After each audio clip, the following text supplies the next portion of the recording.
Our beloved 8% Hard AF Seltzer is now live in over 2,500 locations across the United States. We're now available in Florida, Georgia, Alabama, Tennessee, North Carolina, Ohio, and Texas.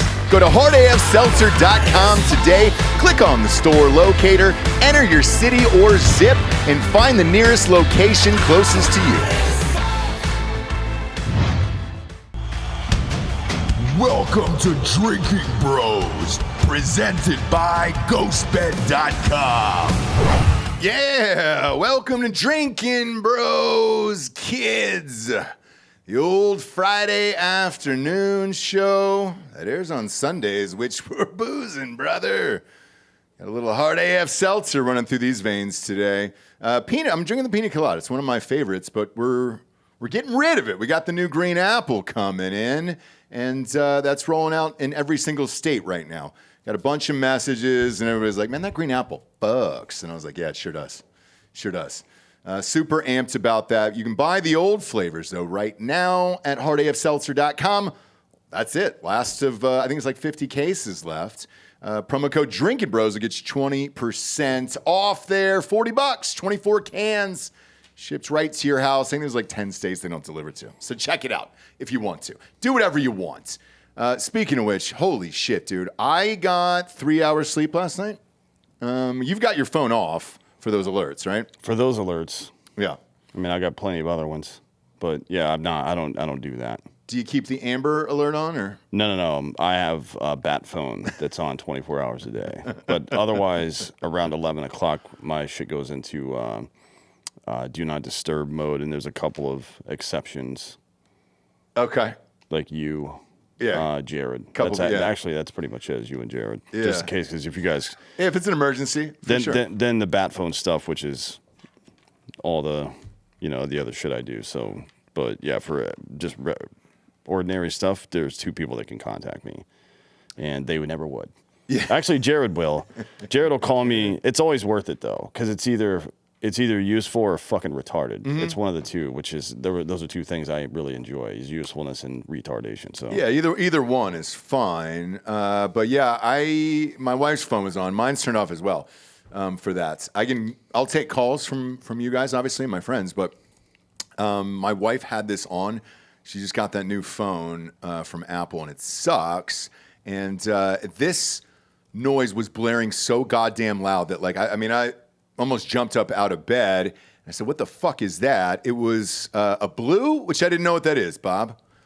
Blue alert. Blue alert. And does that mean... So police shooting. Yeah. Amber alert is for kids. Silver alert's for an old guy who fucking wanders off without pants. And blue alert is, I guess, for police violence, like for a cop that's been shot or something. Support the blue. Back the blue. Okay, so with this... I woke up this morning, 3 hours later, took the kids to school, and I saw a name trending that I've never heard of, and it's rare. So usually I click in on of like, all right, who's this serial killer? And sure enough, it was this dude. It was the dude who shot the cop here in Texas. Every single cell phone in the state of Texas went off at 4:50 a.m. for this guy, Seth Altman. Yep. And the police officer lived... according to my knowledge, or he's in the hospital right now recovering. I mean, it said he shot him. I didn't see that he was alive or dead. I also read this morning at 4 o'clock in the morning as Sam Altman. So did I. So I thought it was going to be a little bit more of a fun story. I did too, and then I clicked on the name, and it was this dipshit. For our audio listeners, it's just a red-haired ginger fucking neckbeard, and. This guy shot a cop last night at 11, and then they put out the blue alert to every single phone in the state, which is like 30 million people down here. And it shook the world. So I went to Twitter. To trend number one in the United States is a big fucking deal, Like, that's never happened in Drinkin' Bros, for Christ's sakes. You woke up the whole goddamn state. Yeah. You woke up 30 million people. Yeah. This one fucking guy. So I said on Twitter, I think we should just... he needs to be removed... Seth Altman needs to be removed from this planet for waking up the entire state at 4:50 a.m. for his bullshit. Who's Seth Altman? That's the guy who shot the cop. Oh, well, I mean, he needs to die anyways. Yes. I mean, regardless. But this for is how both. far away he was, by the way. So here's Hall County. Okay. That's where he was up in. It's actually even giving it a little bit closer because he's in Memphis, Texas, which I guess is a place. Never heard of it. Yeah. 6-hour drive. 6.5-hour drive from Austin. What time did you get the alert? About 4:50 a.m. on the dot. And I looked at it and I was like... So 5 a.m. and it happened at 11. That's 6 hours. Yes. So he could have gotten here, is what you're saying. Yeah, So is he on the move here? Have they got him? We don't catch this guy? I don't know if they know which direction he's heading in. Probably. I don't think they I got wouldn't him. be shocked if Oklahoma and maybe even Kansas got an alert as well. Okay. Just because of proximity. Man, it was not fun. Obviously, I'm sure the cops not having any fun. Well, I guess the thing, either. the interesting thing is, what the fuck are people at 4:50 in the morning gonna do? Gonna do? You know what I mean? Like I understand waiting until morning to do it. I guess so. Maybe they're just trying to catch people before the 5 a.m. commute. That's probably the conversation that happened. Okay. As people are driving around, hey, keep a lookout for this kind of car right here. I got a ton of messages from our listeners. Did it say what kind of car he was in or anything?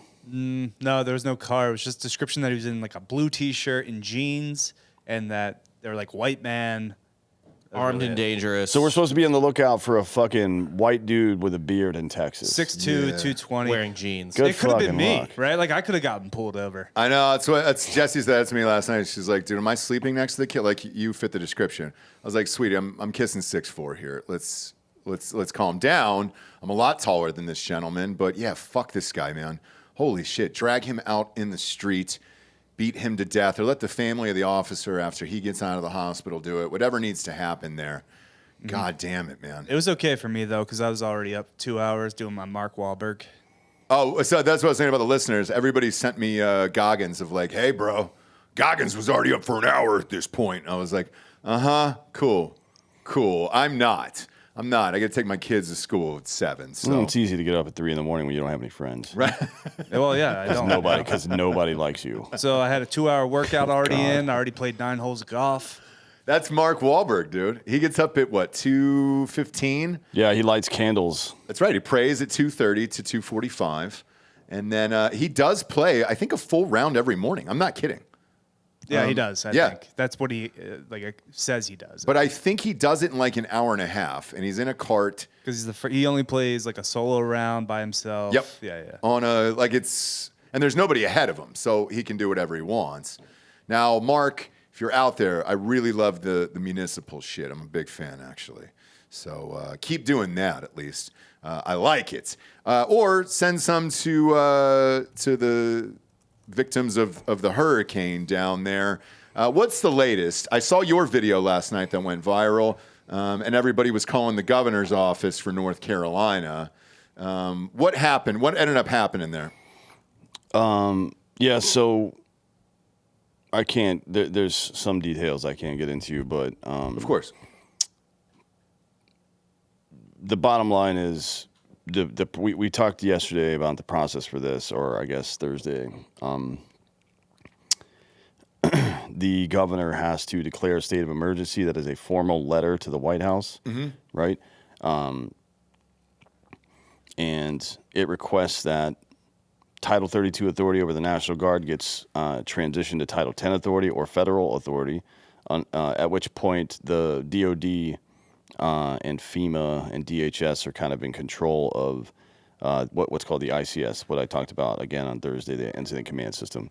And then, they can start deploying federal resources. What's happening right now is about the most incompetent shit I've ever seen in my life, right? I mean, what day did the storm touch down? Friday? Thursday night, Friday morning, somewhere there. So we're a week in at this point. Yes, I'm talking about yesterday. We were a week in at that point. And can't say that. The 82nd's been waiting to go. I'll say that. Okay. Yeah. Have they gotten clearance yet? Yeah. Okay. Sort of. 82nd resources have been deployed. They're not in charge yet. They will be by the end of this day. Of Friday? Yes. Okay, cool. They'll be in charge of everything by the end of this day, or I'll fucking know the reason why. So here's what I find wild. Everybody's calling this Kamala's Katrina today and last night and all that stuff is, people are pissed, obviously, about the $750 thing, and rightfully so. That's fucking crazy and insane. It's also insane that FEMA's out of money and that it was all shifted to illegals' resources and not for hurricanes and natural disasters here. But for her, you're 30 days out. Wouldn't you be there every fucking day until shit got done because you don't want to be accused of this at the end of the day? It's going to fall into who's ever in office. Yeah, I mean, look, getting requests from people like, hey, you guys have influence. Can you help us get this done? It tells me that the two people in the White House, they don't feel comfortable putting them on the phone with Cooper, right? Because that's what... when Maria hit Puerto Rico, I was talking to a mutual friend of ours who worked in the Trump administration. Mm-hmm. When Maria hit Puerto Rico in 2017, there were advanced teams, Secret Service, WHMO on C-17s in the middle of the night heading there that night. It is about leadership. That's it. Pick up the fucking phone and say, hey, here's what you need to do. Write a letter, request emergency, transition, blah, blah, blah. We will approve your declaration of an emergency. That's what the president's job is, to approve that. Mm-hmm. And then federal resources open up. But right now what we have is a fucking complete lack of leadership. And that's not a surprise to anybody, right? I mean, Kamala's out there pretending like she doesn't have any influence because if she admits she does, then all the stuff that's happening right now falls on her. Mm-hmm. And I'm just talking about this hurricane, inflation, immigration, all that stuff. Well, she's not the president yet. She's just the VP, right? Cool, man. All right. I see what you can do. You know what I mean? Like if if you're a fucking assistant manager and you're trying to get promoted to manager, this ain't the way. Yeah. And that's the way I look at it. And I said this throughout the week, too, with New Jersey and Chris Christie when it happened to me up there. I'm not a big fan of what he's become, but he handled shit, got it done really fucking quickly, got all the National Guard deployed, everything else, and was there. Like, that motherfucker was there every day. Fat as shit, too. My God, he's a big man in real life. And he was there. And that's really all you can ask for out of your governor. That's why you elect these people to get these fucking jobs done. And Roy Cooper didn't do it, can't do it, or just doesn't want to do it. Either way, he's out of there in November.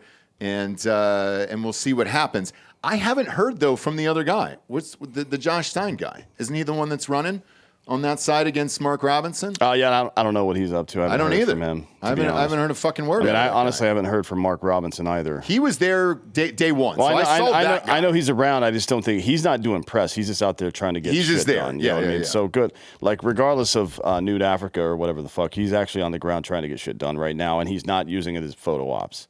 Like he's in the middle of a campaign that he's losing badly right now, and he's there, and he could be using this to make himself look better. So credit where credit's due, I suppose. Yeah, because he was there roughly 4 or 5 days ago. Like, I mean, he was the first person I saw before anyone else. Mm-hmm. Like, presidents, anyone. And I was like, oh, shit. All right. I don't know how the fuck he got up there, but he was able to figure it out. And then, this goes back to where we're spending our money as Americans. It's not just the fucking Democrats. Bob, I sent you a clip about Lindsey Graham, if you can play that from last night. He went on Hannity. And, he'll talk about the hurricane that happened, by the way, to his own state as well in South Carolina, and play this clip. You can thank Donald Trump and Elon Musk for that. I've been going all over South Carolina like most people hadn't slept much. But look what's going on in Israel. Our friends in Israel surrounded by people that want to kill them, destroy them, a second Holocaust in the making. And Biden says be proportional. So real quick, rewind that one more time, Bob. I just want the people to hear this one more time. Rewind to the top here. Yeah, go ahead. So you see the footage and what's going on here. Houses are being washed away. And yeah, it's happening in South Carolina. But I want to talk about Israel. Watch how fast he pivots on that. Play this one more time. You can thank Donald Trump and Elon Musk for that. You know, I've been going all over South Carolina like most people. I hadn't slept much. But look what's going on in Israel. Our friends in Israel are surrounded by people that want to kill them, destroy them, a second Holocaust in the making. And Biden says be proportional. What is the proportional response to people who want to kill you and your family? God. They're running out of ammunition in Israel. We have to help our friends to keep the war over there from coming here. They're willing to. All right. So you can kill it right there. We have to help our friends over there, not our own citizens who actually live here. Toss this guy into the fucking ocean. Yeah. I mean, the balls to say that when it's going on in your own state, to say, hey, I know, man, I haven't slept just like the rest of everybody in South Carolina, but let's talk about our friends in Israel and why they need our help. Why do they need our help? They seem to be doing just fine without us right now. So why the fuck do we need any resources, time, money, our own military over there when they could be helping out in South Carolina, Georgia, and North Carolina right now? It doesn't make any fucking sense to me. Yeah, he's, I think, do you remember the Lady G stuff back in the day? Oh, I've never forgotten it. Forget about, nobody gives a fuck that he's gay, by the way. I don't care. It is the worst kept secret in the world. Mm-hmm. No one fucking cares. But the fact that it's not open and talked about in any way shows you that he's got something to hide. And it's not about politics. It has nothing to do with that. I think this dude is compromised by Israel. I think that the Epstein fucking operation has him in their grasp right now. And that's why he's out there fucking stumping for them against his own people. Like, literally, South Carolina got fucked up too. Oh, yeah. And he's out there talking about, well, I know you guys are fucking, the dead bodies of your children are floating through the water right now, but Israel needs bullets. Our friends need help in Israel. Yeah. No. It's like, look, man, there's a part of coalition building and a part of, I guess, convincing people to do things and whatnot, where you have to give them moral or ethical permission to do what you're asking them to do, right? It's like people want to feel good about what they're doing. And coming out during a fucking disaster like this and saying, I know your problems are bad, but people 10,000 miles away or whatever the fuck, it's bad there too. So we got to prioritize them during this conversation right now while people are dying. That turns people off to the idea. Oh, right? yeah. So even if it was just what he's saying, which it is not, by the way, I don't give two fucks about Israel. Even if it was just, all he's doing is making people angry. All he's doing is the people who would actually support something like this, who generally speaking are good to their allies, and that is to say fucking conservative people, typically. I mean, if you look throughout the history of the modern history of warfare, when conservatives are in charge of things, typically we don't treat our allies so poorly as we do right here, right? So, for example, Obama giving back hundreds of billions of dollars to Iran, and then Biden doing the goddamn exact same thing. All the people who would actually support this idea, and I'm not talking about funding Israel, I'm just talking about the general moral support, are now like, fuck Israel. Like, you've jammed it down their throats so much, inappropriately so, that now they're anti-Israel. It's like, what the fuck? I mean, you can't see that that's happening? I don't understand this guy. So, I mean, but it doesn't matter. He's compromised by Israel for sure. But I also don't see Israel begging for money on television like Zelensky. Like, to my knowledge, I know Netanyahu took a meeting with Biden and Trump, probably to brief them on what the fuck's going on or their plans in the future or whatever, but he was never on the Grammys or stumping for money. I haven't heard shit out of Israel begging for cash at all. So voluntarily offering it in this thing, like Lady G said last night on Hannity, doesn't make a lot of sense unless it's what you said, that he's fucking compromised. Now, I will say this. When that Epstein list first initially was rumored to come out and who was there, and it was a bunch of politicians, this motherfucker was at the top of my list. Oh, yeah. Yeah, he's on there. 100%. He's sexually abused little boys. That's my guess. That's my guess as well. Yeah. But we have no idea. I don't. We have those weird receipts from back in the day. That's how we even got the Lady G thing. If you're not an old school day one homie, was his name was on a list buying prostitutes under the name Lady G, and it was boys or young men. But it's not really confirmed, and it's kind of murky. And then the Epstein shit came out, and then we never heard about it again. But whatever the fuck it is, something's got to be going on, because you don't get on live television when you're a senator for your own state and say, you know what, man, I know shit's hard here, but it's really hard about 10,000 miles away, and we should really send some thoughts and prayers and money and bullets and all that other shit to them. Because here, we're only getting $750 as citizens. So, Jesus Christ, man. Yeah, it's been hard to watch. And then as far as this, Kamala's Katrina thing, I think the interesting part about what's happening here, in particular with like you and Tim Kennedy and all these other guys, is we're in a different world now, social media wise, than we were with Katrina.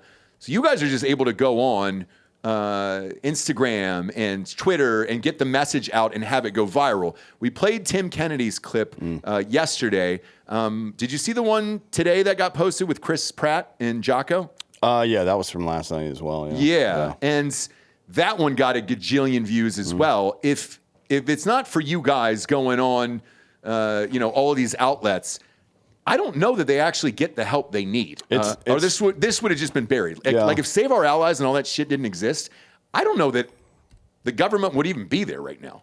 It isn't us, though. I mean, it's like I'm a telephone that somebody picks up to make a phone call. That's it. I'm a conduit, right? It is. It's a good thing to talk about, though, because it is a good example of the power of people. I was talking to Andy Frisella about this last night, actually. This whole, like, silent majority bullshit was a psyop to make you feel like it's okay to sit at home and not say anything. Well, fuck that, right? The collective power of people is stronger than any government ever can be, and that's been proven time and time and time again. I've said this before, but there's this old anecdote on a senator of Rome was talking to a slave trader. The slave trader was giving him, like, they would deliver the slaves into Rome with like a piece of leather punched through their ear or something like that, right? Depending on the type of slave. Sometimes it was a big collar around their neck or some shit like that. And Romans would typically remove that shit and give them a brand that wasn't as easy to see, and it was somewhat disparate from the other ones, right? So they didn't all look alike. And the slave trader asked him why he did it, and he said, well, if they saw how many of them there were versus how many of us, they would just kill us all, right? And that's what it really is. It's the unified power of individuals who are tired of this bullshit. It's the premise of the show Citizen. You can bitch and moan about your rights, and you can sit around as a silent majority and wait for somebody to secure them for you, and you will be a subject under their rule. Or you can secure those rights yourself by performing the responsibilities required of you, and that's what makes you a citizen. And the responsibilities required of you is to say no when it's appropriate, right? Or to demand answers when it's appropriate. Look, the most charitable organization in the history of humanity is the American citizen. And it's not particularly close, frankly. People always want to do stuff for each other here. I've been to a lot of other countries, and it's not like that everywhere. Honestly, I don't know what the difference. Sincerely, I don't know what the difference is. For some reason, it is part of American culture that when fucked up shit starts happening, people line up out the door looking to help. Doesn't really matter why, but it's a fact. So it isn't about me or Tim or Jocko or Chris Pratt or Sarah or any of that shit. I mean, it's good that we exist, I'm sure, right? Because people need leadership. But really, it's about people. It's about people finding a conduit through which to use their individual power. There's this anecdote in, I think it's the first season of Game of Thrones, and the king says, "What's stronger, 5 or 1?" And I think it's Cersei. She says 5, and he goes 5, 1. Right? A fist is always more powerful. So the combined effort of all of you people is what's important, not me or Tim or any of these other people. Not at all. But if you guys don't all come together and do this, and I'll ask you, Bob, to pull up Chris Pratt's Instagram. I would imagine Nick Palmisano was very helpful last night as well. Yeah, like with Chris, I would imagine he's probably got 10 million followers. What does he have? 45 million. Jesus a lot Christ! more So than that, dude, you go out to 45 million. That's awesome. Play that video there with him and Jocko, and turn up the volume. God, two of my favorite men. Hey, you too, buddy. How you doing? How you doing there, Tim? Man, I'm tuckered out. First of all, I appreciate both of you. Jocko, appreciate the shout out that you did. I love you both. I love everything that you do. If I just kind of want to give you a brief update. Teams are still working around the clock. Just got off the phone with an American general that they're sending in helicopters. They're CH-47s, UH-60s. So even though there's been a gap of time, 6 days, where people have been kind of on their own, the momentum of people trying to make a difference is starting to swing because of people like you, Chris, and you, Jocko. So thank you, guys. Well, thanks to you for actually being on the ground and everyone that's across America reaching out, donating money. It's awesome to see. It's awesome to see America be America. That's right. Yeah, so the folks who are just jumping on, can I ask you, Tim, what's the reality of the situation right now? Yeah, it's biblical level apocalyptic destruction. As I had seen pictures, but until I got on the ground a few days ago, I had no idea that entire valleys washed away. There's houses that would start being pushed down a mountain, that would hit another house, that would hit another house. At the bottom of the valley, there'd be 10 houses. Nobody knows how many people were in those houses. We still have no idea where those people are. As we're flying over, we're seeing SOS and signal mirrors. We get down to these houses, and the people in there, they've been starving and surviving by themselves for 6 days. I checked on a man that was almost 100 years old. Wife had already died. He's just fighting to survive, and no idea somebody's going to come and save him. It's just, it's heartbreaking. This is in America too. You can't describe it, man. Who should be going out there right now? Yeah, that's a great question. Freaking America, I love you guys so much. The number of people that are reaching out, don't reach out to me. There's great organizations. Go to saveourallies.org to volunteer, to donate. But specifically, nobody's going to turn you away if you have a chainsaw and a bulldozer and you get connected with the ICS, the Incident Command System, to start clearing roads. Most of these isolated people are isolated from trees and washouts. The bridges have washed out, the roads have washed out, and trees have collapsed. So they can't get to food, they can't get to water, they haven't had power in 6 days, there's no cell service. But if you're not a helicopter pilot, search and rescue, EMT, paramedic, you're not kind of labor-wise needed on the ground. We just need specialized skills right now to get food and water into very isolated places to get people out. Got it. Well, I've always loved Save Our Allies and everything that you guys have done, going back to the work that you guys did outside of Afghanistan and everything you've always done. I'm just so inspired by you, man. I love what you're doing. I love it's not about politics or anything. It's about being a strong thread in the fabric of society. And I think the people who are watching this are hopefully inspired to give in any way they can. If they can't bring specialized skills, maybe they could donate. Is that something where you could donate to Save Our Allies or any other group? And how would they go about doing that? That's right. There's a bunch of great organizations. Mercury One is there. They're doing flights. Tons of great Americans are flying their private helicopters there. Save Our Allies is 100% volunteer. Everybody that's on the ground is volunteer. All the money from North Carolina is going directly into North Carolina rescue ops. So saveourallies.org, that's the place that you can go directly to make donations. And you'll have confidence to know that every cent is going to go into operations on the ground. Roger that. And how can people right now get assistance if they need assistance and they're somehow seeing this? So if you go to Save Our Allies, there's an evac form in there. It's like name, address, last contact. We're getting lots of family members that are like, hey, I haven't heard from my family in 6 days. We're flying a helicopter to that house when you put that on there, but I have to have a consolidated list with Fidelity. Otherwise, we have multiple teams going to the same houses, and there's just not enough people. So if you go on there, you can put like the name, last time known, phone number, address, and we'll go there physically and check that person out and make sure they're okay. Evac if need to, or resupply if necessary. Roger that. And what is the very best way that people right now can help you do what you're doing? I mean, helping save our allies, donating to save our allies, volunteering diapers, donating diapers, baby formula, long-lasting water, electrolytes. But a big, some people are gonna have to be held accountable here. Don't forget, it shouldn't fall on Americans to do this, and people like you and patriots that just step up to help. Make sure that you're getting out to vote. But right now, you can donate stuff, you can donate money, and if you have skills, you can volunteer. That's what you can do right now. Got it.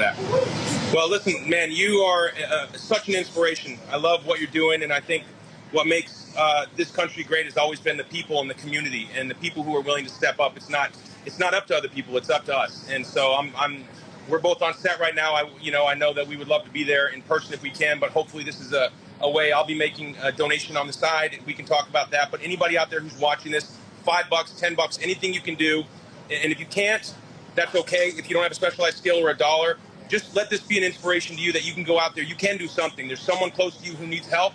We are the fabric of the society. It's not government. It's us. We make this country great.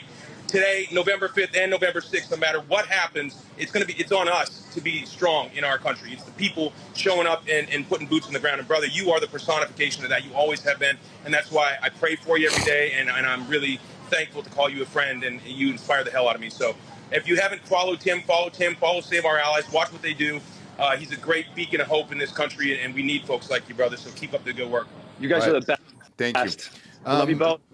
By the way, so for the audio listeners, the audio wasn't coming from our side or bad internet. Obviously, Tim is there, and internet is spotty. Well, and he's there and they're in Europe. Yeah. They're in Romania. I don't know where the fuck they're filming, actually. Serbia, maybe? But the fact that they were able to even get this together, and for Chris Pratt, with 45 million followers on Instagram, to get this out to the world is pretty inspiring. And the way that they were able to tag each other and collaborate. Jocko's obviously got a huge following. Tim's got a huge following as well. You love to see things like that. And then because there is celebrities out there that are doing good. And then there's the other side of it who, well, they don't really give a shit. Bob, pull up that Bruce Springsteen video that dropped this morning that could not be any more fucking tone deaf during a time like this. And they sat this motherfucker in an old diner, too, in New Jersey. He's the working man right there, brother. This man has never had calluses on his hands. At no point in his life has he had calluses. He put the flannel on. Except for maybe jerking himself off and looking at himself in the mirror. That's the only time he could have ever developed a callus. So play this in its entirety. I know this is going to pain you to hear this in its entirety. However, he goes really fucking aggressive here towards the end. So go ahead and press play. Hi, I'm Bruce Springsteen. Friends, fans, and the press have asked me who I'm supporting in this most important of elections. And with full knowledge that my opinions no more or less important than those of any of my fellow citizens, here's my answer. I'm supporting Kamala Harris for president and Tim Walz for vice president, and opposing Donald Trump and J.D. Vance. Here's why. We are shortly coming upon one of the most consequential elections in our nation's history. Perhaps not since the Civil War has this great country felt as politically, spiritually, and emotionally divided as it does then at this moment. It doesn't have to be this way. The common values, the shared stories that make us a great and united nation are waiting to be rediscovered and retold once again. Now that will take time, hard work, intelligence, faith, and women and men with the national good guiding their hearts. America's the most powerful nation on earth, not just because of her overwhelming military strength or economic power, but because of what she stands for, what she means, what she believes in. Freedom, social justice, equal opportunity, the right to be and love who you want. These are the things that make America great. Donald Trump is the most dangerous candidate for president in my lifetime. His disdain for the sanctity of our Constitution, the sanctity of democracy, the sanctity of the rule of law, and the sanctity of the peaceful transfer of power should disqualify him from the office of president ever again. He doesn't understand the meaning of this country, its history, or what it means to be deeply American. On the other hand, Kamala Harris and Tim Walz are committed to a vision of this country that respects and includes everyone, regardless of class, religion, race, your political point of view, or sexual identity. And they want to grow our economy in a way that benefits all, not just a few like me on top. That's the vision of America I've been consistently writing about for 55 years. Now, everybody sees things different, and I respect your choice as a fellow citizen. But like you, I've only got one vote, and it's one of the most precious possessions that I have. That's why, come November 5th, I'll be casting my vote for Kamala Harris and Tim Walz. Thanks for listening. Fuck off, Bruce. Why does everybody keep saying the word dangerous? What is so dangerous is what I'm trying to figure out. Why is Trump so fucking dangerous? Because he doesn't want to go to war? What is it? Yeah. It's dangerous to them, right?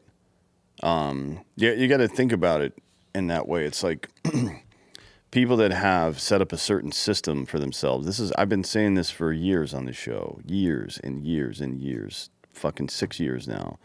The aristocracy will protect itself before it protects any particular motive or agenda or policy or even political party, right? They need war. That's the tit. That's war.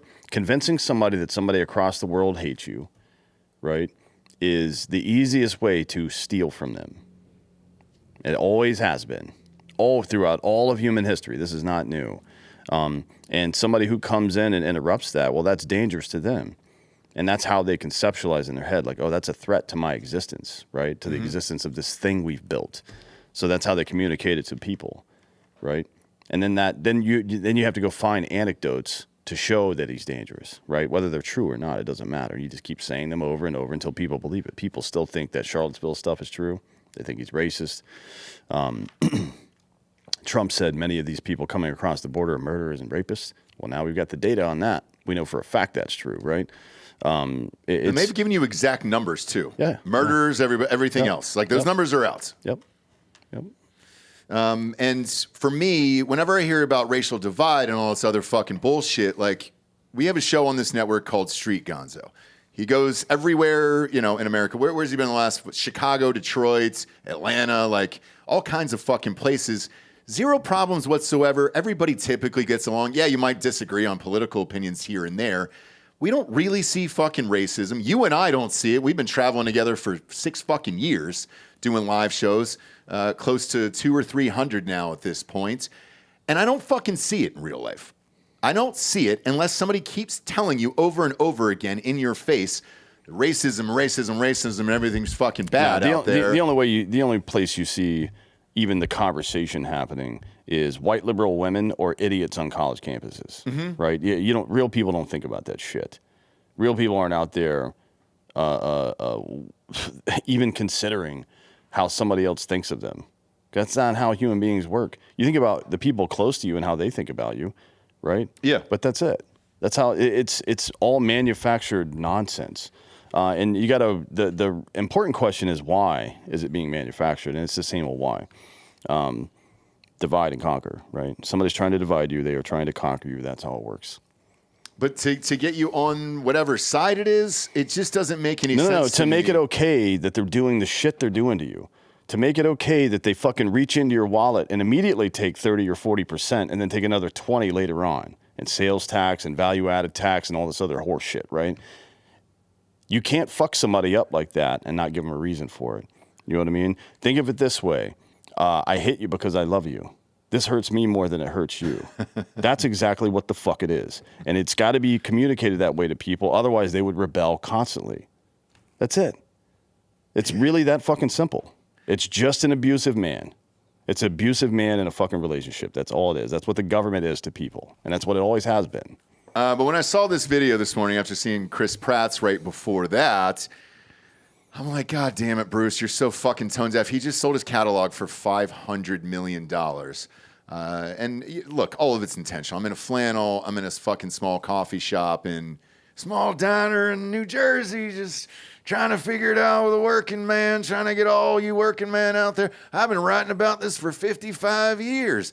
Cool, Bruce. You know how long you've been rich? 54 of those years. Now, the first one was probably pretty shocking, where you're like, oh, fuck, I got some money now. You've had a long time to be on the other side of that of 54 fucking years. Just because you're writing about it doesn't mean you're living it. And that's what pisses me off. And again, like, at this time, with what's going on in America, it's just so fucking tone deaf, dude, where you're like, bro, who's buying this bullshit? So you love to see the Chris Pratts of the world, and then it's juxtaposed with this fucking asshole, where you're just like, man. Yeah, but there are Chris Pratts in the world, and that's why we always win. That's why humanity exists today, is because there's Chris Pratts and Tim Kennedys and Jockos and Sarahs and Nick Palmishanos. We're always going to win. It just might take a little bit longer sometimes, but we never lose. And it's because those people are circuits on a circuit board, allowing the power of people to fucking flow through them. That's it. Chris talked about Save Our Allies. He's been a supporter since day one, since 2021, since it started. And a lot of other people who have never been heard from on the issue, financially and materially supported things, like with helicopters and jets, and applying economic pressure on different countries that we were dealing with, and all kinds of other bullshit that happened. There's a lot of good people out there. There's a lot more good people than bad people, I'll say that. But there's a lot of weakness. Like, good people can be weak too, and they need leadership, and that's stage 2, right? Like, that swell of emotion you feel that drives you to action is the first step. The second step is wrangling that and finding the best way that you can help. And then the third step is becoming a leader and making sure other people know how to take that transition as well. And that's on all of you to do that. That's how it works. Leadership comes not from the top down, but from the bottom up, always. And then we got some breaking news here regarding FEMA, and I don't know if this is a Republican or a Democrat here, so you can look her up, Bob, but it says Representative Nancy Mace, I don't know who that is, has introduced a bill forcing FEMA to redirect all funds from illegals to disaster relief. It says here, FEMA has spent over $1 billion on accommodating illegals in the past few years alone. Now they're saying we don't have enough money for hurricane relief when entire towns have been wiped out. Who is that and where is she from? She's a South Carolina Republican. Nancy Mace is a fucking savage. She talks a lot of shit. Does she? She's the one that she went to this was hammering fucking Michael whatever the fuck, Michael William Dyson, Michael Eric Dyson, that black preacher guy. Oh yeah. Oh, the black man. He's like, you've never fucking been in a black neighborhood in your life, dude. What are you talking about? She went to the Citadel. He took a picture of them together and was like flirting with her over text. And then he started talking shit later. She goes, hey, dude. She posted on Twitter. She's like, hey, dude. Really? You've been flirting with me in private. Fuck you talking about? What'd you say, Bob? She went to the Citadel? Yeah. Citadel and UGA. Yeah, she's a fucking savage. I mean, I don't know that much about her voting record or politics or anything, but she is a fucking wild asshole. So, yeah, this is right up her alley, this sort of thing. Yeah, and then the next one here that's going viral is Mayorkas. Bob, check your DMs on Twitter. You can pop up this video here. And this was statements from 3 months ago from Mayorkas. Go ahead and press play there. FEMA is tremendously prepared. This is what we do. This is what they do. And the key here, Rebecca, is also to make sure that the communities who are potentially impacted are prepared as well.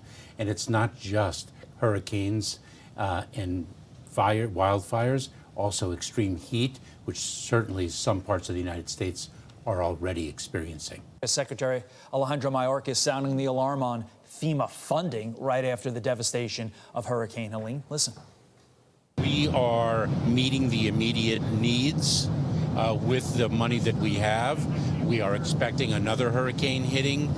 We do not have the funds. FEMA does not have the funds to make it through the season. This all comes as the Biden-Harris administration spent over $1 billion from a FEMA program on services for migrants. Attorney General of the great state of Florida, Ashley Moody, joins me now. Okay, you can cut it there. So with Mayorkas, what you heard at the top was 3 months ago. FEMA's great. We're thriving. We're completely prepared. One storm happens, and they're like, well, we're out of money. We're not prepared. We can help, kind of, but not really.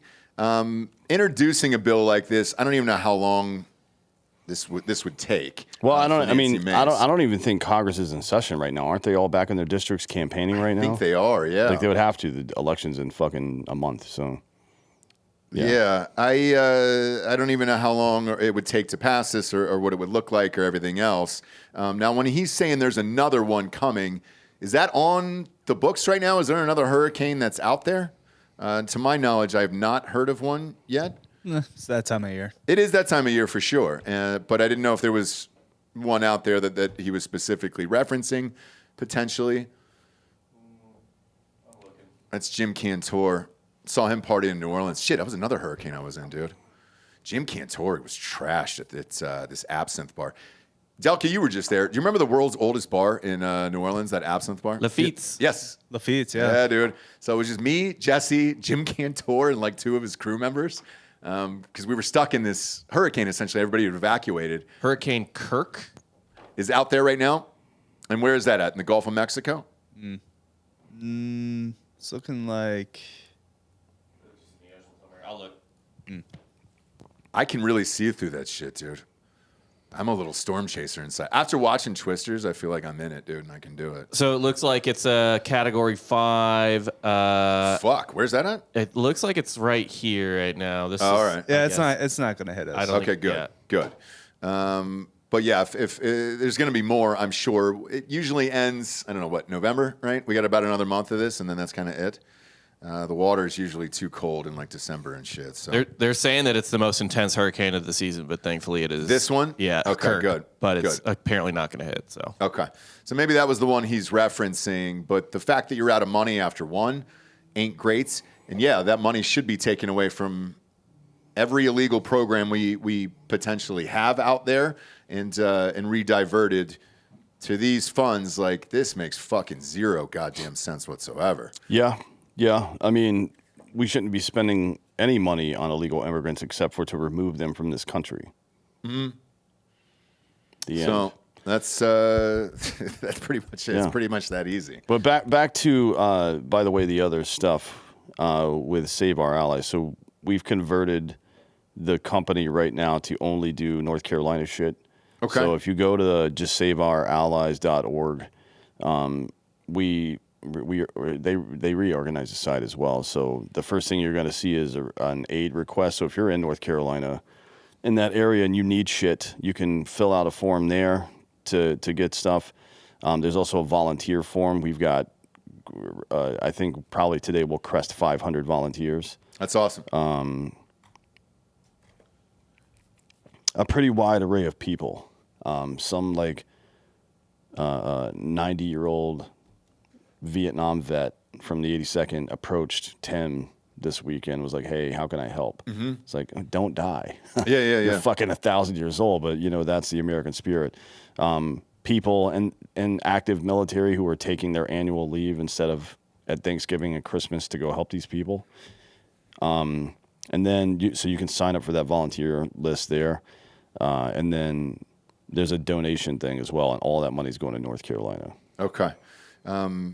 Yeah, because that was the hardest hit right now, and yeah. And then if great organization. A bunch of people have been asking me this too. If you've got supplies, and you just want to drive them in and drop them off, and do that even more than once, the regional distribution center is at 118. That's 118 Maccabee Drive, MCABEE Drive, Henderson, North Carolina. Mm-hmm. You can. There's a fucking. Some kind of, I don't know if it's a warehouse or what's going on there, but you can deliver supplies there. Yeah, usually in this they'll set up, kind of post like, huge warehouses or airspaces or whatever it is, and you can go and drop off supplies there. Hendersonville is right outside of Asheville, so that way you're not the ones driving up through the mountains on the roads that are washed out and all that other stuff. So that's probably the smartest place and the safest for everybody to deliver and get in and out of there. Because the one-lane roads that I was talking about the other day that go all the way up through those mountains to all those affected areas, half of them are washed out. I mean, sinkholes, all of it are gone. 2, you're not going to be able to get up there on your own, and leave that to the professionals who have the vehicles and the equipment and all that other stuff. Well, those drones that the DOT and FAA are trying to shut down, and it's not people at the DOT or people at the FAA. It's fucking Buttigieg doing that. They've been mapping the area to see where the fucking roadways are open and trying to use AI actually to build a new updated map of where the fuck we can get in and out of more easily. So that's happening right now. We'll see how it develops over the next couple of days. This, again, we're recording this on Friday, and it publishes Sunday night, so a lot could have changed between now and then. As far as that address, that's going to be there permanently. So if you've got supplies, you can drop them off there. As far as volunteering, keep volunteering. And now the 82nd's getting involved now, so we'll see what the need is after that. There's going to be some commercial needs as well. We don't know yet, frankly. So just try to be patient if we're able. Save our allies. Give us some money. And to your points about keep giving supplies and keep helping, this isn't like a week thing, and it's, oh, we're all cleaned up here. This is going to be years. Yes. Years. Yep. There's, I can't confirm this, but I've seen some reports. One, Chimney Rock is completely gone, and their city council is talking about, they're talking about bulldozing the entire place flat, including the bodies that are there, right? Because they don't have any way of dealing with this shit. Now, that'll be the bodies part that won't happen because now the government will get involved. But people are not feeling great. Mm-hmm. It's fucked up there. And yeah, I mean, just be patient for now. Don't overreact to any of this stuff. I know that's a weird thing to say in a tragic time like this, but it's you kind of have to calm the fuck down and think of it this way. For those of you who are sports fans, think of the way that Le'Veon Bell used to run the football, right? Pause right behind the line, see where the gaps are, and run through them. Sometimes you got to take a beat. Patience. Yeah. Patience. And there's also this woman. I don't know if you guys have seen this stuff. It's on my Instagram story. There's a lot of them, though. Hold on, let me see where the original post is. While you're looking for that, I'll kind of give you an update on Chimney Rock here. There is some rumors going around that there was government seizure of Chimney Rock. They're saying that is false. That's not true, yeah. Okay. But there is a new one thing people don't know. We talked about that quartz mine of Spruce Pines. There's also a lithium mine that was set to open sometime in the spring, I believe, that's in that area. And people are very concerned that the federal government is going to try to pull, that's it, that people are going to try to pull, or the federal government's going to try to pull the same bullshit they did in Hawaii, which is to try to seize that land or some shit like that. So, I mean, look, you tell me a story about the government fucking people over, and I believe you without asking questions, to be honest, because that's how they operate. Yeah, so far, though, the government seizure of Chimney Rock has not happened. I've been there many, many times. It sits on that river, so that's what happened. I mean, it just, once the floods came, it nuked out the entire town, and it's very, very small. It's mostly mom and pop diners. There's a couple breweries that I went to and take the kids down there to get some toys, crafts, like homemade stuff. This is not corporate owned. These are real people, real businesses that have been in that area for many, many years, and now they have nothing. I mean, no homes or businesses. And you essentially have to take a bulldozer to this entire place because I don't know how you rebuild from what I've seen in regards to the footage. Now, the video that you posted, I've seen going viral this morning. Go ahead and play that, Bob. And by the way, before just pause it for a sec, we're looking for this person, so if you can find her, if anybody knows her. I'm sure somebody has to know her because she's in the fucking military. So. Oh, she is? Yeah, and she lives in Asheville. I think she's a guardsman or maybe something. I don't actually know, but play it. I'm military, so, flags aren't supposed to touch the ground. And I mean, there's everything everywhere. People are looting and stuff, and I just figured just to pick this up. I'm going to go home and wash it and probably hang it up on my porch or something. I guess I saw this as a sign of, we're going to get through this. It might take a few months to recover it, but, there's hope at the end of the day. You just got to have faith and just wait it out. And even looking at that devastation, now that people are able to get some cameras up there, Jesus Christ. I just man. picked it up. Yeah, it's fucked. Yeah. And again, I'll say one more time, it's going to take years. This is not a quick fix, weeks, months, whatever. Keep checking in on these people and keep donating with what you can. And last night, I was up pretty late helping out listeners, and we were going up there with supplies. A ton of people are helping out. And the overwhelming thing from most of the listeners is, hey, man, we'll drive by FEMA, and they're not doing shit up here. Like, nobody's doing a goddamn thing up here. So it's cool that everybody's taking it upon themselves to help out on their own. Because you can't wait in a situation like this. I've got an update on that address. He sent the wrong, it's the wrong address. So it's 118 Maccabee Court, MCABEE Court, Flat Rock, North Carolina, 28731, which is... Flat Rock's a suburb of Hendersonville. I just wanted to get the exact address. I mean, if you Google it, it's going to show up no matter what, but that's it. It's 118 Mac. Flat Rock and not Hendersonville. Court, Flat Rock, yeah. Okay. Yeah, because they'll be there for a long time, man. Shit. But as all this is going on, obviously we got an election coming up here in 30 days. Strange. It's a strange time right now. We're all kind of in this waiting period, in this holding pattern to see what's going to happen. And I don't know what else could possibly happen here as far as, a major catastrophe before the thing. Have you heard anything else regarding Iran or any of that shit? Because I haven't heard a fucking word. No, I mean, I'm telling you, I sincerely believe that the same thing just happened with Iran and Israel that happened with Iran and the U.S. in 2020, which is, for those of you that didn't hear that conversation, is essentially that Iran gets hammered. To save face, they've got to do something, so they call ahead and say, here's where we're sending our munitions, get your people out of there. They sent 200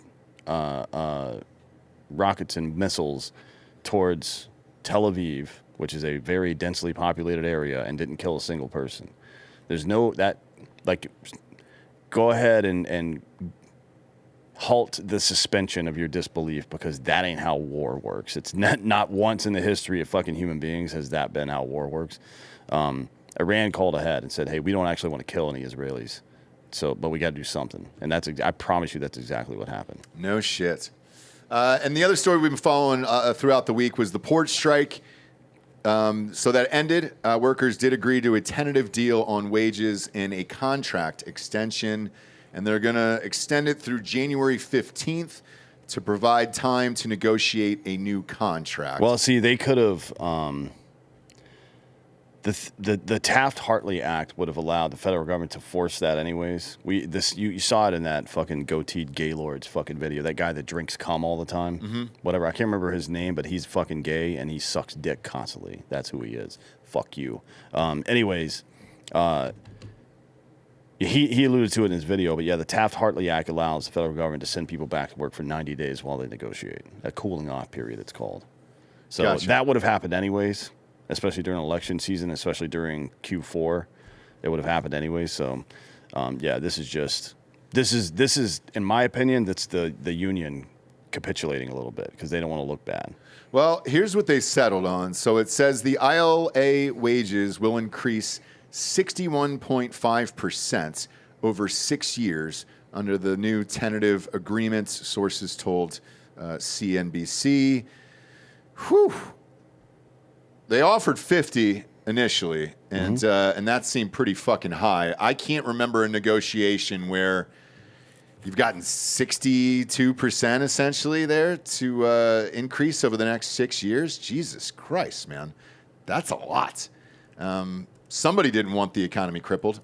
Who do you think made that call at the end of the day? Who knows, man. I'm sure it's a deal.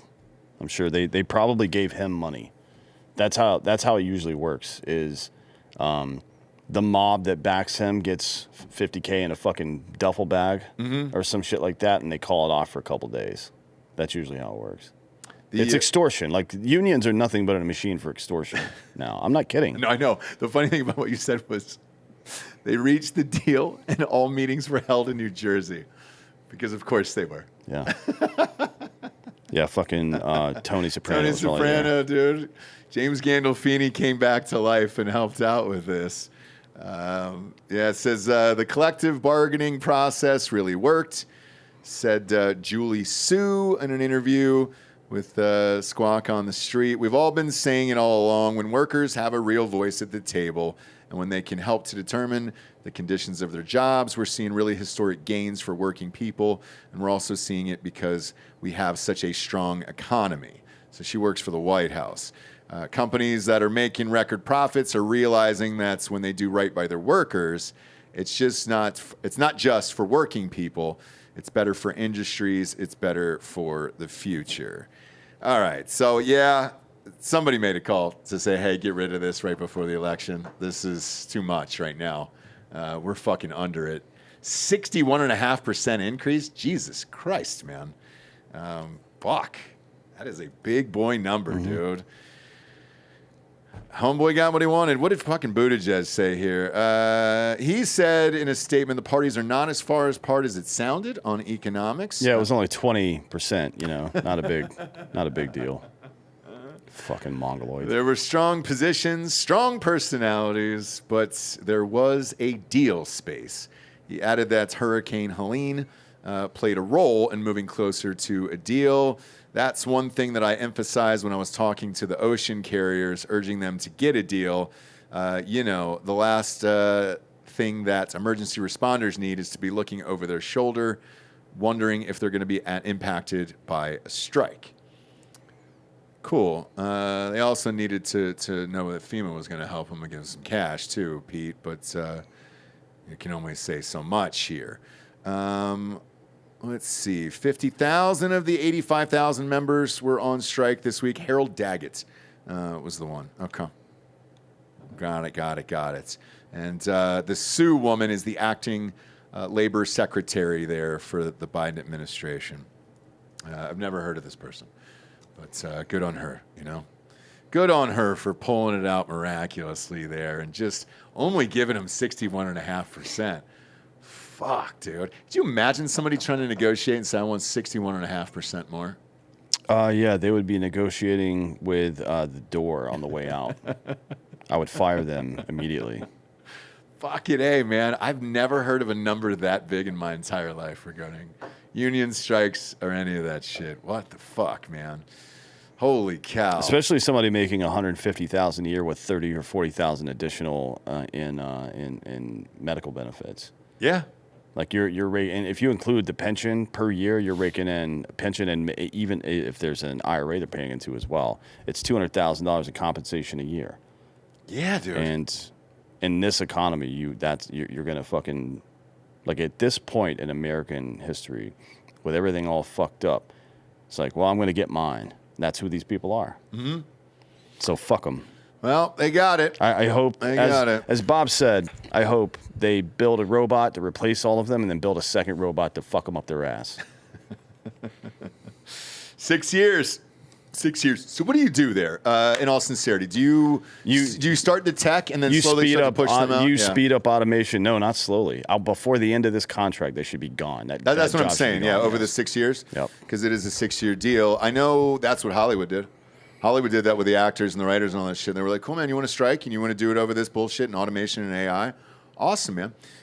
Wait till pilot season happens. We're not going to fucking film anymore. We're not going to do any of this shit. And then we're going to take a meeting with the head of everybody doing AI and figure out how to fuck you over for shutting the town down for so long, which is exactly what happened there. Netflix was the first one sitting in on that meeting, by the way, with, I think it was Sam Altman, actually. Shit. Full circle moment here. The guy who fucked us at the top of the show and then the guy who's fucking over Hollywood at the end of the show. Now is the point in the show. We get to the Drinkin' Bro of the Week. You could submit at drinkinbros.com. Bob, pull up drinkinbros.com here. Got some merch on the site as well. I believe it's the top right or left. You can fill out the submission for Drinkin' Bro of the Week, and it'll get sent to you right away. Oh, good. He's got the Ohio State hats on up there. So we're meeting a ton of listeners out there who are flying out for the Ohio State-Oregon game. We'll give you details on bar, tailgates, and all that other stuff next week. We'll also drop a pin in Drinkin' Bros Sports in the Oregon groups and all the Northwestern groups on Facebook.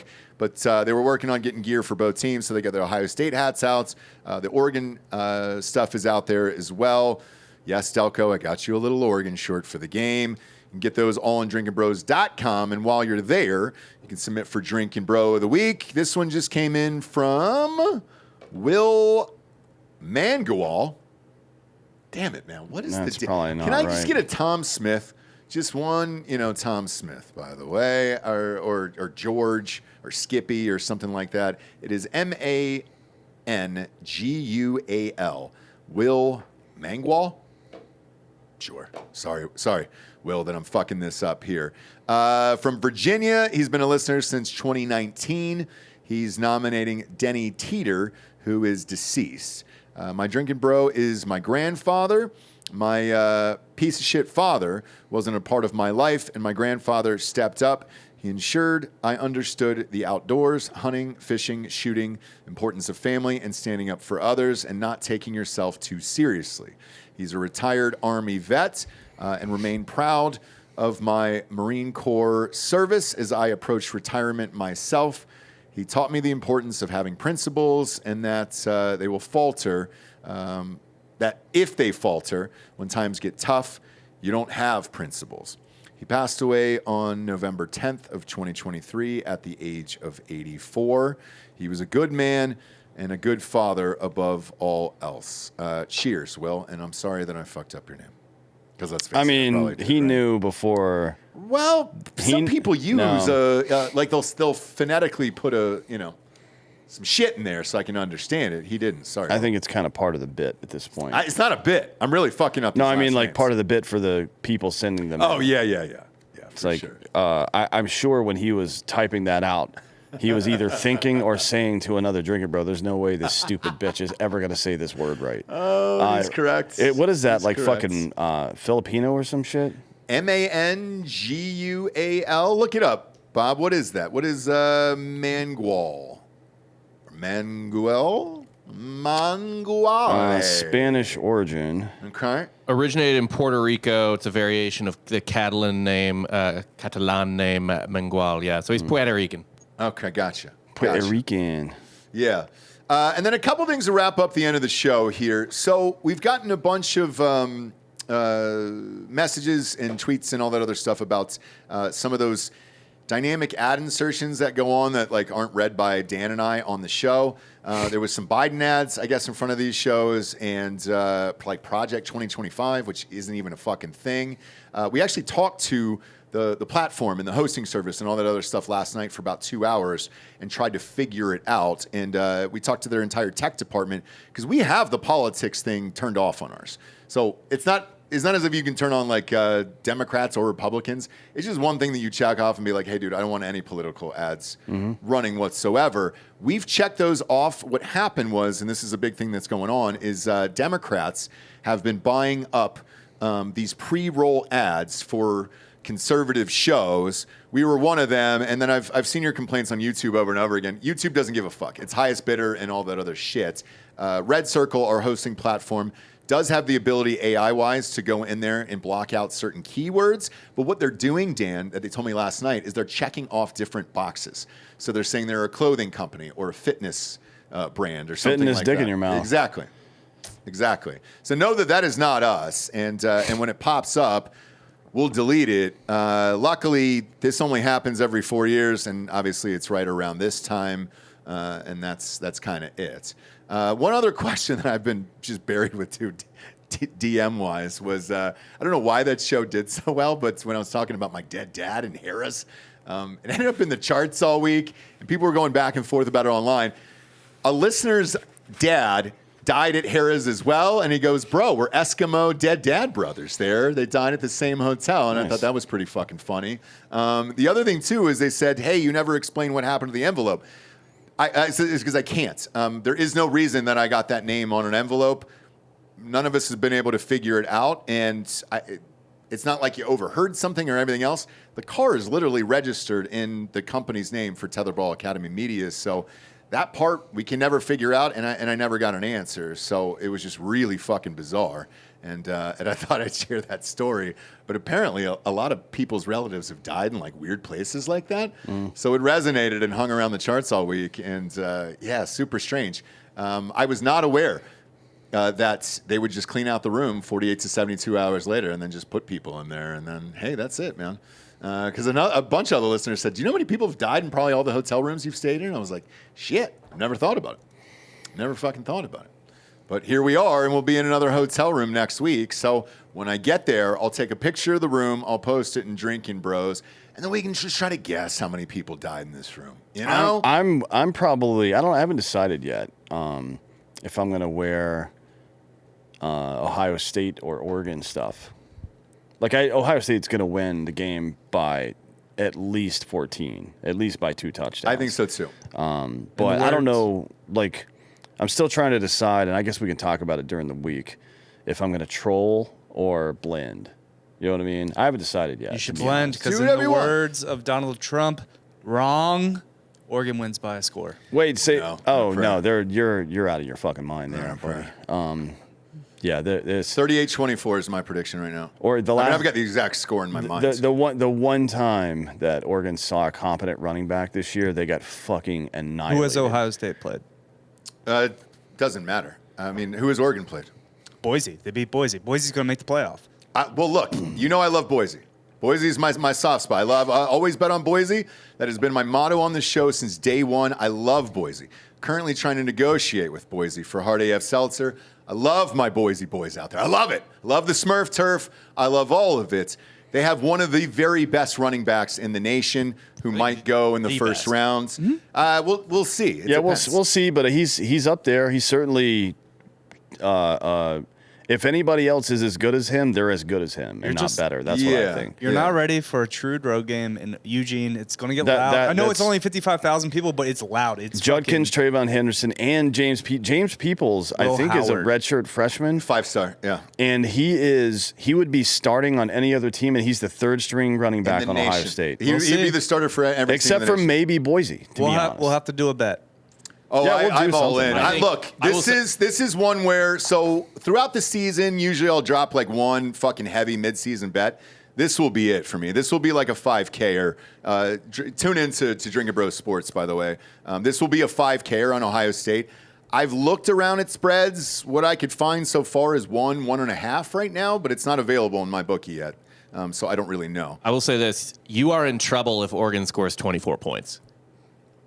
Like, the defense is the strength. If Oregon's scoring 24 points, I wouldn't feel good. The offense is also a strength. Let's face it. I'm not saying you're going to lose. I'm just saying Oregon scoring 24 is not a good outcome. 4 wide receivers. Look, because I'm giving respect to Oregon. I think their wide receivers are fast, man. And I think Will Howard's always good for one bad pick a game, whatever that is, which I can live with. That's fine. And I'll give him a little bit of respect because it's at home, for sure. And those guys are quick out there. But the end score, I think, is going to be 38-24. And it's also Chip Kelly's going home, dude. He wants to fucking embarrass these guys with his sexy, fun new offense. And I love it. I love it. We'll be there. So we'll see you there. Our flight gets in like late Thursday night, but we'll give you the details for Friday, and then we'll be at the game on Saturday. I did get the tickets for the game, Delco, and we are behind the Oregon bench. So I'm sure I'll be the only guy wearing red over there on that side. And we're like, no, Danoff will be wearing red too. But he's not sitting with us. Oh. So I don't know where his seats are, but where we're sitting, we were directly behind the fucking Oregon bench. It wasn't intentional. I just said, hey, give me the best you got. And then I looked it up afterwards, and I was like, oh, motherfucker. But I've never been. We've never been to this stadium. Looks fun. Looking forward to seeing you guys next week. We'll do a live show on Friday, and then we'll drink with you afterwards. at the bar. There was a Drinkin' Bro listener who hit us up as well about potentially doing it there. So we'll settle on it this weekend with Ryan Mills. I'm going to call him after the show, and we'll get you all the deets next week. And we got about 20 listeners that are flying out as well. And you guys are always welcome to join us. Appreciate you tuning in, kids. Go to iTunes, rate the show a 5-star, and leave a quick review. Also, head on over to Spotify. It's just a 5-star, and you can walk away. If you want to donate or help out to what's going on over there, saveourallies.org. Great organization, and they're really helping people out, so that would help as well. For D'Anthony Holloway, I'm Ross Patterson. This is the Drinkin' Bros podcast. Good night, everyone.